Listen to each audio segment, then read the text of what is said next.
And now it's time to take a look at the culture of Tonga.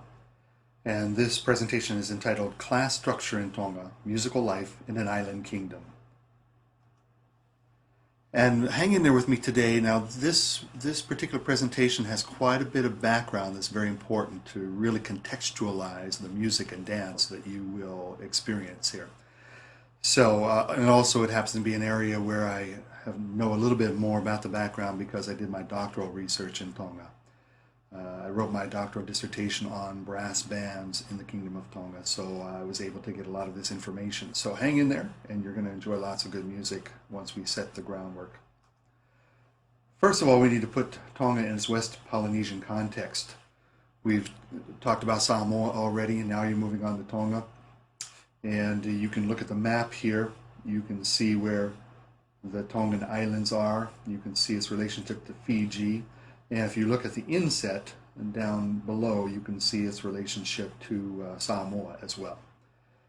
And as you can see from that proximity there, it makes sense that there has been centuries-old cultural exchange between Tonga, Fiji, and Samoa.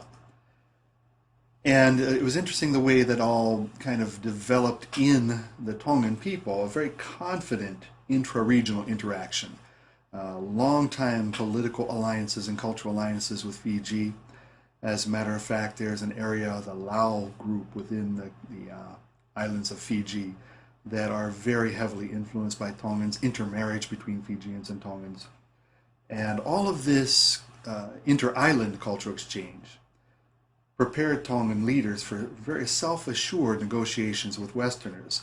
You may already be aware that Tonga is the only island kingdom or the only island group in the Pacific that was never totally politically colonized by Europeans.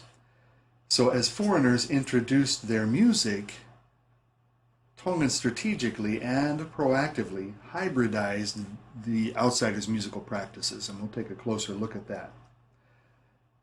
And this brings up a point that Christopher Waterman made in a very well-known book about African music. And he talks about how indigenous people take this music of Euro-Americans, this music of outsiders, and they incorporate it into their music and into their culture. And one of the things that happens is it's an attempt to make sense of a changing world in terms of past experiences. So these indigenous peoples will take this music and try to reframe it, to transform it. Another word that's used by scholars is to reinscribe this music with their own cultural significance. As we studied in Samoa, the social hierarchy concept is very important in traditional Tongan society. And we have a picture here of the first king of modern Tonga. We'll talk a little bit more about him. Tonga remained, as I mentioned earlier, essentially independent throughout the colonial era.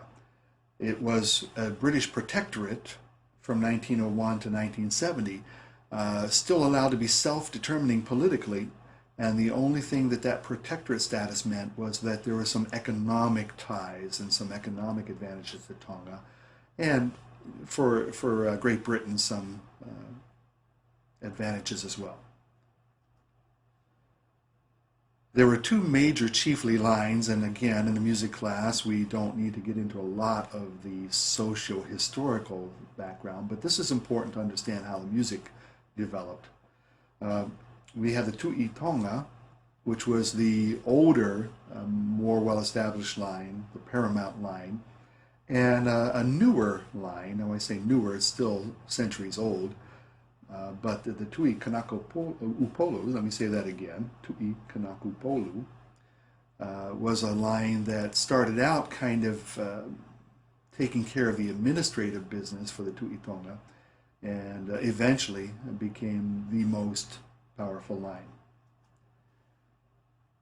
The things that you need to know to contextualize the musical transformations in the 1800s and the 1900s is that there was a long Civil War period during the first half of the 19th century. And the warrior chief, Taufa Ahau, became the Tu'i Kanakupolu, and later the king unifying the Tongan Islands. So if you remember back to our discussions of Hawaii, and how King Kamehameha I, or Kamehameha the Great, unified the Hawaiian island group into one kingdom. Taufa Ahau did a very similar thing in Tonga in the early 1800s, well, all through the first half of the 1800s. He declared himself king, and there were some very important alliances with the Wesleyan or Methodist missionaries, which we'll elaborate upon. But he became known as Siaosi, or George Tupou I. So he's sometimes referred to as Taufa Ahau Tupou I, or Siaosi, which is the Tongan pronunciation for the English name George. And he was very enamored of the King of England at that time and took upon himself that name when he became King of Tonga. A couple more maps here to see a little bit more about how the different island groups combined together. Traditionally, there were semi-autonomous island groups united by Taufa Ahau. On the upper left-hand corner, we see the main island of Tongatapu, or sometimes it's called Tonga. And the capital of Nuku'alofa is on that island. On the lower left-hand corner, we have what's called the Hapai Group, which is a group of smaller coral islands.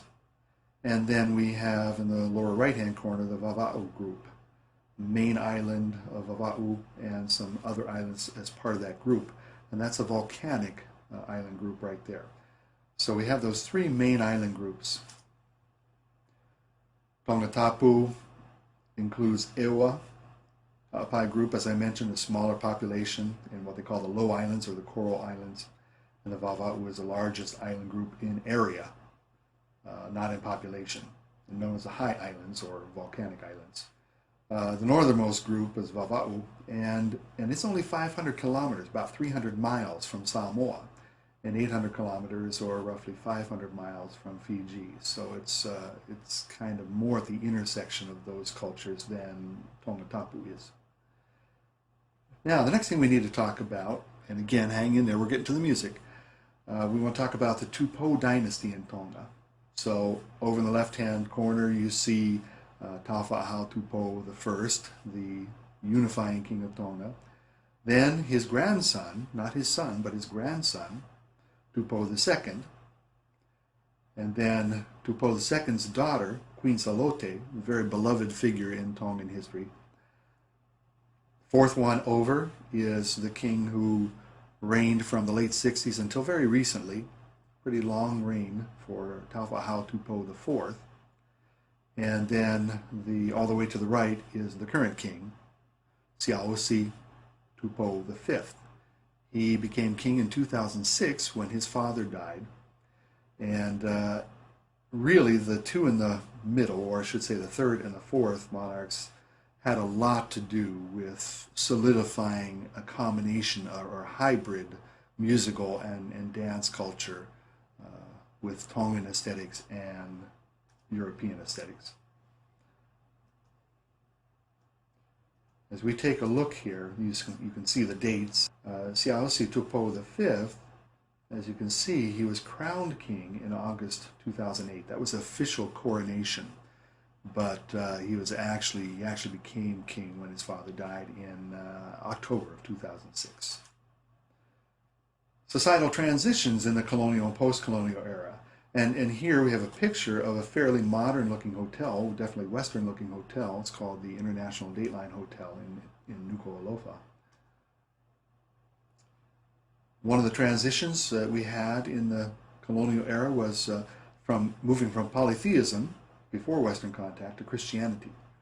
Our major denominations in Tonga today are the Wesleyans or Methodist, Catholic, and the LDS. And the LDS Church is very rapidly growing in Tonga. There's a transition in the last 100 to 150 years between a commodity economy to a cash economy. And one of the things that comes out of that is there's been a great increase in remittance economy, meaning Tongans who are living overseas in Australia, in the United States, in New Zealand, are sending money home from their employment to help out their extended families back home. And we have a transition from the aristocracy of the chiefly lines and nobles to a meritocracy. And that's partially accomplished. We still have a situation where the nobles wield a lot of economic power and political power, and that's in slow transition. The hereditary nobles still dominate government ministries and parliament. And it's noteworthy that recently we've had commoners elected as prime minister. I believe that the one that's currently serving as prime minister might be the first non-noble prime minister in the kingdom. I should mention the tensions between traditional paradigms of social hierarchy and modern democratic ideology has really kind of created a lot of tension in the kingdom. And we had a very sad event in November of 2006. On the very day that I was presenting an academic paper on Tongan brass bands here in Honolulu, there was a pro-democracy riot in Nuku'alofa, and much of the town was set on fire, and much of the business district was lost to that fire. And they're still rebuilding from that 3 years later.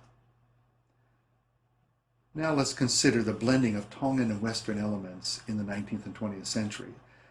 In this picture, you see a picture of Sione or Zion Wesleyan Church, sometimes called Centenary Wesleyan Church because it was built a little bit after the 100th anniversary of Methodism in Tonga.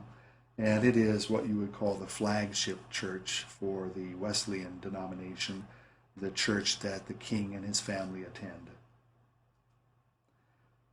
These blendings of Tongan and Western cultures led to new stylistic formulae in melodic configuration in music. We'll look at that a little bit more. Harmonic structure, and we've seen this in other cultures where they take elements of the Western major scale and elements of Western harmonies and include them in their music. Formal organization, the way that the architecture of the composition, so to speak, was organized. Now, the important thing to realize here, I think we've talked about this in several other contexts, but changes were actively negotiated by the indigenous people, not dictated by the outsiders. It wasn't Wesleyan ministers coming in and say, hey, look, make all your music sound like our Christian hymns. It's going to be better that way. That's not the way they operated. But they did expose the indigenous people to the music of Christianity, to the music of the West, and then the indigenous people made some decisions about how to incorporate that into their life ways. Reminder, we've seen this a lot already, music and dance often reinforces social hierarchies. We saw that with the Tawalunga in Samoa. Now, dear to my heart, the concept of Western brass bands as a metaphor for how Tongans incorporated these Western elements. Western brass bands are perhaps the most vivid musical example of insider-outsider negotiation in Tonga. So instruments that were decidedly European in origin and an ensemble that these instruments played in that was European in origin. And the Tongans didn't change that. They didn't take the trumpet, for example, and combine it with a guitar and a banjo and an ukulele to create some other kind of island kind of group. They kept it intact as a traditional band, but they wrote music for it and used the band in different kinds of cultural contexts than what the Europeans did. Now, getting very close to taking a look at some of these examples here, but I need to tell you a little bit about the features of Tongan music, poetry, and movement. And some of this might sound familiar in our other Polynesian cultures.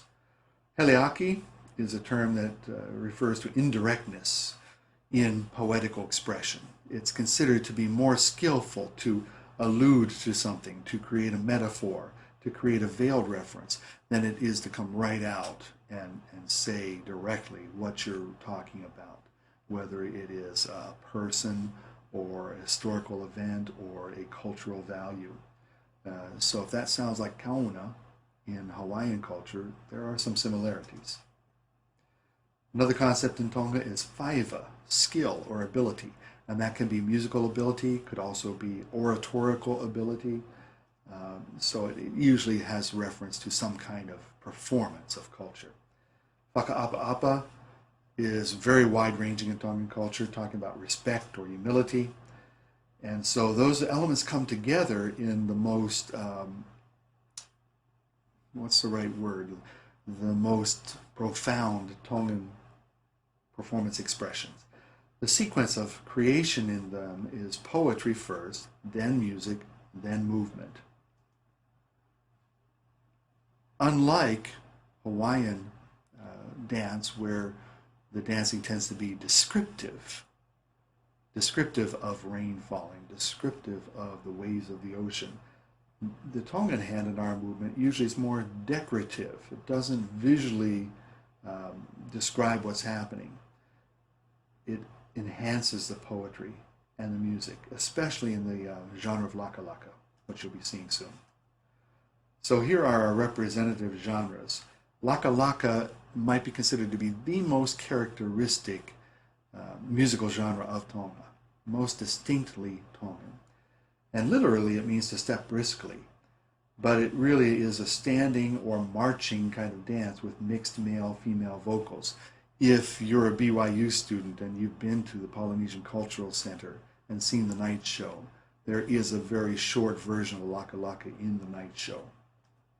So this YouTube clip should look familiar to you.